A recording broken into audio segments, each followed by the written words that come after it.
Okay. So I just had to, yeah, this is just terrible. I was doing a, let me move this down here. I was watching a YouTube about cameras. Yeah, this light in the back, or like the angle of the light that's above me, is a problem. But the other thing is, and it was very interesting on this YouTube because I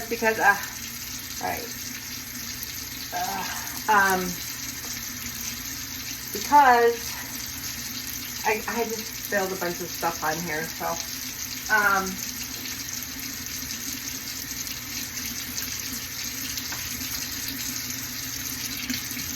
the person that was taking the camera shot was in like the sun, and there was actually, it was in the desert, believe it or not, and in the desert, there weren't a lot of trees, but she did step under the shadow of a cactus.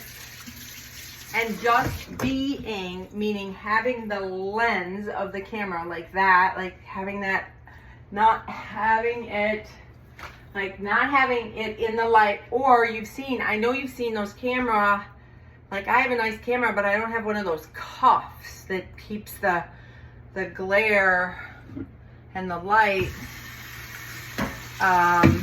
shadowed from the immediate lens. So anyways, this gal just like put her hand at one point and took a picture. It was just very interesting. It was very, very interesting. So this gal and her husband were doing a little tutorial, and it's good. It was insightful. So anyway, well, don't ever stop learning. Keep your curiosity high. Expand your mind, expand your heart, expand your love, be generous with your words, be kind, be gracious. Lift somebody up today, would ya? I had a couple of kids, I subbed today, I had a couple of kids that, just needed a lift. One kiddo, I happened to hear another, teacher or something say, he's got attention issues, but his parents don't want him on medication. Well, I kind of get that. We really resisted with my son. We didn't need it with, all my kids, but, so anyway, yeah. I mean, if we can teach these kids the skills and the strength to really, it's almost like the attention is like a wild horse. If we can tame the mind or help these kids without medication, do you think they're going to be stronger adults? I'm just saying. I'm just asking. Or are we setting them up to be medicated for the rest of their lives because they never learned those skills when they were kids? I don't know. Anyway, I made a point to pull a kiddo out of class with his teacher present so she could hear it. And I gave him 3 or 4 tips to help him focus. He came in my class to take a brain break. He's a nice kid. And I told him, you have to do something. So I watched him. He literally started at the bottom of the math page and he worked his way up. So that's fine with me. Do what just start you got it finished.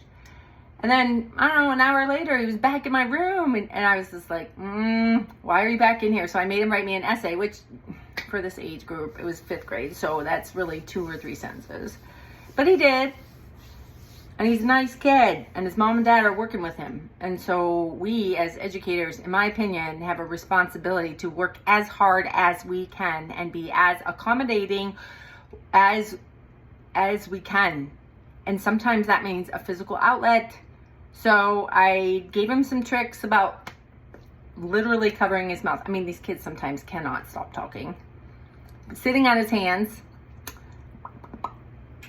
Yeah, getting started. Sometimes these kids, once you get them started, they will focus. They might over-focus, but they'll get it finished. Many times if you get them started, they'll finish.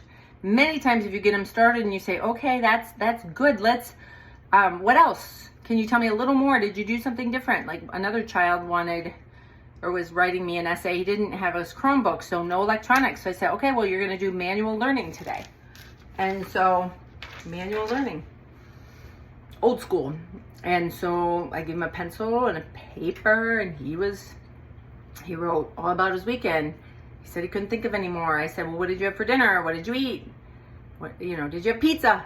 And then he was like, oh yeah, So yeah, helping kids to develop their thoughts and their skills. That's what teachers do. It's not only on electronics, but I will say that the electronics can measure, capture, and see certain things, but there's other intelligence, right? Physical fitness. You can't tell me that there's not intelligence in sports. You can't tell me that a coach is not doing strategy and tactics, plays, teaching, thinking, making calls, all that stuff, and trying to build character on their team. That's hopefully true. Although we do know in America, when it comes to big sports, it's big business, it's big money, and yeah, they try to keep it close. So you have the good game tension, and yet they try to keep it close, but like the Super Bowl, San Francisco lost. They kicked. Kansas City got the ball, ran for a touchdown. Yep, Kansas City. 5 Super Bowl wins, and is it 5 Super Bowl wins in a row? I don't know what it is. I think it's 5 Super Bowl wins, and I'd have to Google that. But anyway, congratulations, Kansas City.